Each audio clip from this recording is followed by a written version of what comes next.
It started on Easter Sunday. Inmates at the Southern Ohio Correctional Facility celebrate the holy day with an ambush. At 3:15, convicts returning from an exercise yard stage a fight, then jump corrections officers and seize control of cell block L. In the riot, 8 corrections officers are taken hostage, and at least 5 inmates are killed, beaten so badly that police only repeat the details in whispers. Within an hour, negotiations start. Electricity and water to the cell block is cut off. Monday is day 2. Corrections officers are on high alert as the standoff continues. An 8-man negotiating team continues to talk with the 450 inmates holding cell block L. You have to know that this is a maximum security institution. We have to maintain the security of the institution, and we'll listen to their demands, but our priority is to get our staff out. A reporter is allowed to talk to the inmates by phone, and he offers some hope.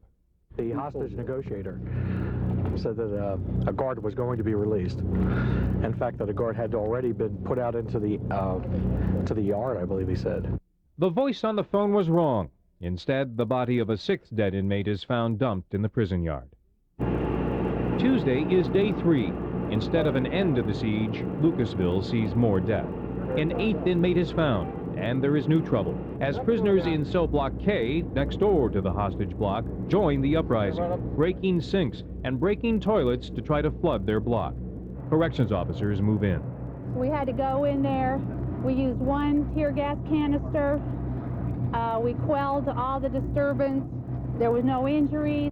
After the new disturbance, Lucasville officials begin shipping out inmates to other prisons, including the correctional facilities in Warren County and in Lebanon.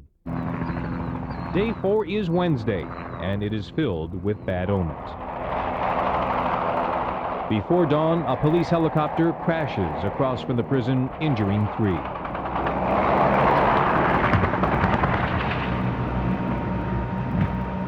First light brings new threats. Inmates hang a banner threatening to kill a hostage, and prison officials describe frustrating negotiations. We're talking to a lot of different people. Like we said before, you know, someone will get on and make a threat, someone will get off and make a concession. It's just, that's how it goes. If the prisoners don't have a united front, the state does. Governor George Voinovich orders 500 National Guard troops to the prison.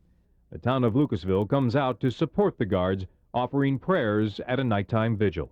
All we can offer them is our prayers, and I thought if we got together and we just prayed for them, maybe then everything would be better for them. Thursday is day 5, and the stalemate starts to break. At noon, the body of a hostage is found in the prison yard, dumped there by the inmates. The body of Correctional Officer Robert Vallandingham was recovered from the yard of the Southern Ohio Correctional Facility at 12:20 this afternoon. His family has been notified. Despite the tragic news, talks continue. A reporter is allowed onto cell block L, and after dark comes a breakthrough. Corrections officer Darrell Clark, age 23, is released after inmates are allowed to give a radio address. We are not going to bow down. We are not going to give up. We are going to remain no matter what they put on us. If we die, we die. Stations who may be joining. But perhaps the most dramatic and bizarre scenes came on day 6, Friday. An inmate spokesman lists demands on live TV at a table set up in the prison's recreation yard. The demands include religious freedom for Muslim prisoners, firing the warden, and amnesty. That there be no reprisals once this is over.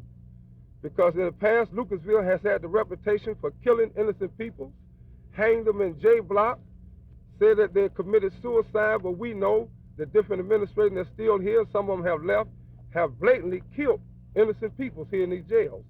Following the statement, the inmates released guard James Demons, who was dressed as a black Muslim. Friday evening, troops move inside the prison's perimeter fence, and Humvees are moved into position. We have made significant progress in negotiations in the last 36 hours. We're pulling together the necessary elements to achieve a successful negotiated conclusion. Saturday, day 7 of the siege. There is little movement at the prison, except for a second shipment of food and water sent into inmates as a sign of goodwill by negotiators.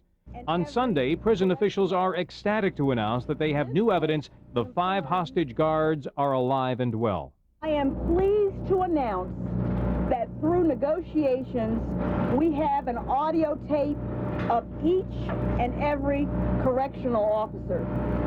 This tape confirms that all 5 are alive and well. On Monday, the standoff enters its 2nd week, marked by the funeral of Robert Vallandingham. Hundreds from around the state and nation pay their respects to the fallen guard, the only hostage killed by inmates during the standoff.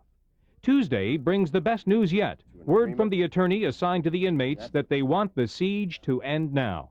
And he indicated that he is optimistic that they will be in a position to reach some agreement,